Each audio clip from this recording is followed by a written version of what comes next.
So ayan.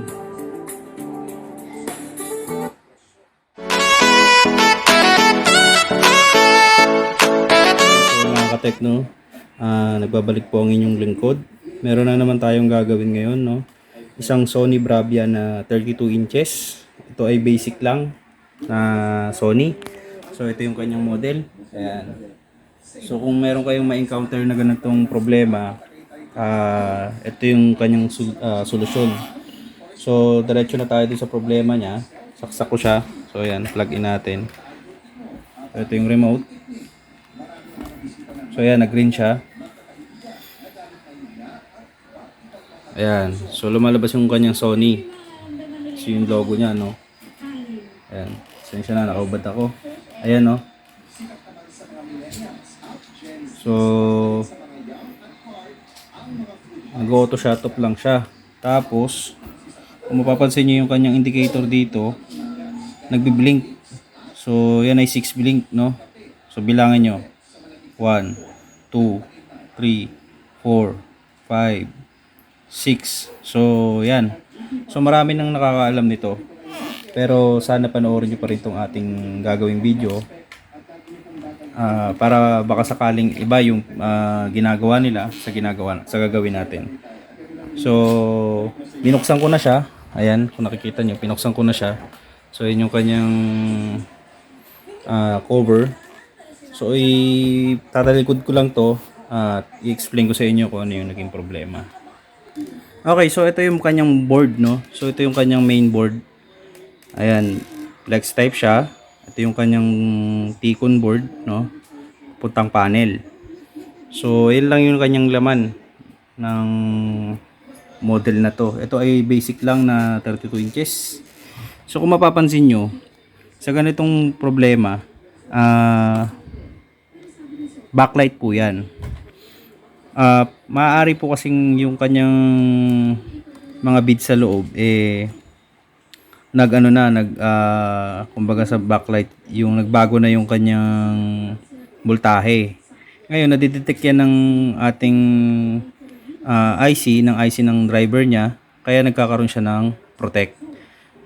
So kung meron kayong makukuha na original na pamalit ng backlight, mas maganda palitan nyo siya.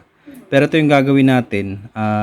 Di-demo ko lang sa inyo kung paano mawawala yung kanyang protect, no. So simula dito sa kanyang, diretso na tayo sa kanyang problema, no. So ito yung kanyang IC, no. Ang gagawin nyo lang diyan, hahanapin nyo yung pang 31 na pin, no. So simula dito, yan, bibilang kayo ng hanggang dito yan, 20 yan. 1, 20. Ayan, so kuha nyo. Ayan, simula dito, 1, hanggang dito sa dulo, yan ay 20. So pagdating dito, bibilang kayo hanggang 31. May makikita kayo diyang dalawang capacitor. So dun kayo magtatap, kapunta dito sa ground. Ayan, dito. Ang lalagay natin ay 10K. Ayan. So yun yung kanyang protect, no. So aalisin natin yung kanyang protect para gumana pa rin yung kanyang backlight. Itong remedyo na to ay ginagawa lamang kung wala pa kayong pamalit, no. Yung backlight kasi nito sa loob, mga katek, ay kumbaga bumaba na yung voltahe o malapit nang mapunde, no. O malapit o pwede nang mapunde. Kaya natin siya lalagyan ng ganito para maalis yung kanyang protect, no. So ikakabit ko lang dito sa pin 31 papunta rito sa kanyang ground. So ayan yung kanyang board, ha. Maka-encounter kayo ng ganito. So ikakabit ko lang itong resistor na to na 10K. Tapos balikan ko kayo. Okay, so ayan ang mga katek, no. So ito yung ating ginawa. Ayan.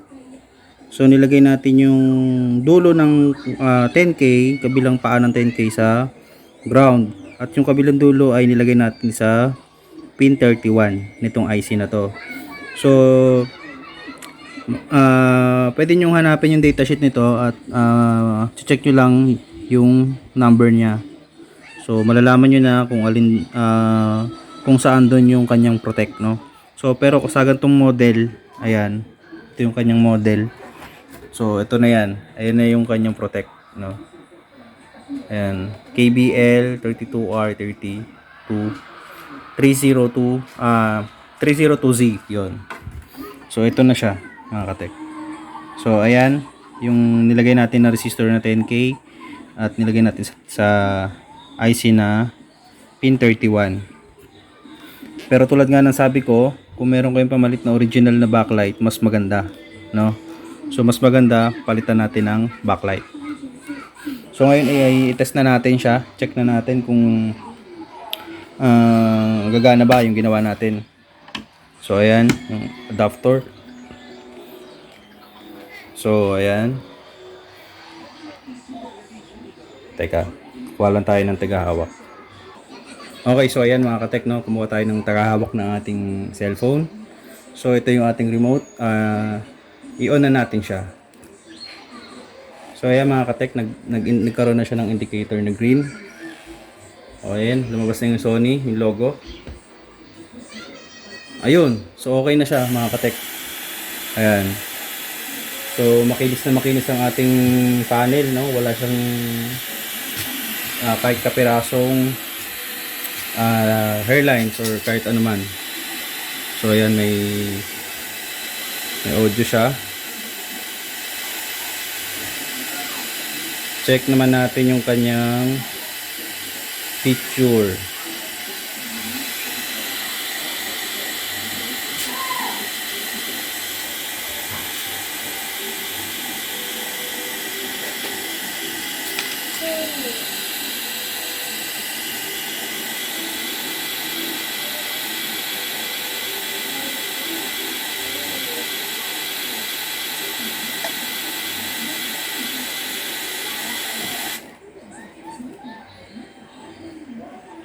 Check natin yung kanyang picture.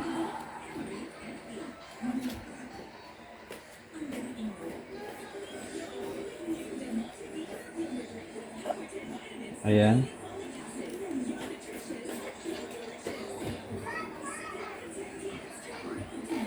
Ayan mga katek, oh. So ayan. So ano muna natin, i-cover ko muna yung kanyang ano para ma-test natin at ma-check natin. So off ko muna, tapos i-cover ko muna yung ano, yung likod. Ayan. So ayun lang yung nilagay natin na resistor 10K, no, para mawala yung kanyang protect. So sa mga nagtatanong, alam ko may mga nagtatanong sa inyo, may nagko-comment diyan kung paano tanggalin yung protect, no. So ayan. So applicable to sa ganitong model, no.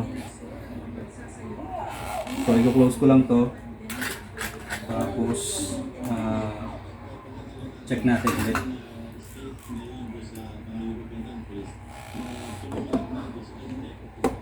Siguro 2 tornilyo lang muna para ma-check lang natin.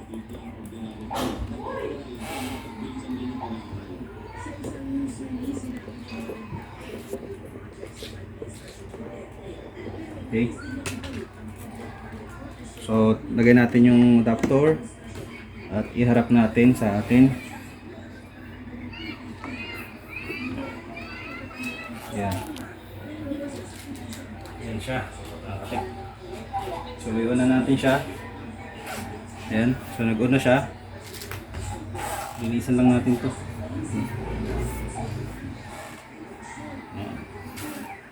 Ayan.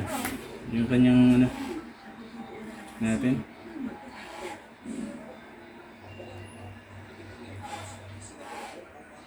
Ayan mga katik. Grabe, napakakinis, no? So wala siyang bahid ng kung ano man. Ayan. Ayan, no? Ayan. So hopefully may natutunan kayo sa ating ginawa ngayon. At sana nakatulong tong ating ginawang video. Ayan. So wag niyo pong kalimutang mag-subscribe, no? So sa mga hindi pa naka-subscribe, click nyo lang yung subscribe button para lagi kayong updated sa ating gagawing mga video. Ayan. Ayan siya. Okay yung kanyang sound.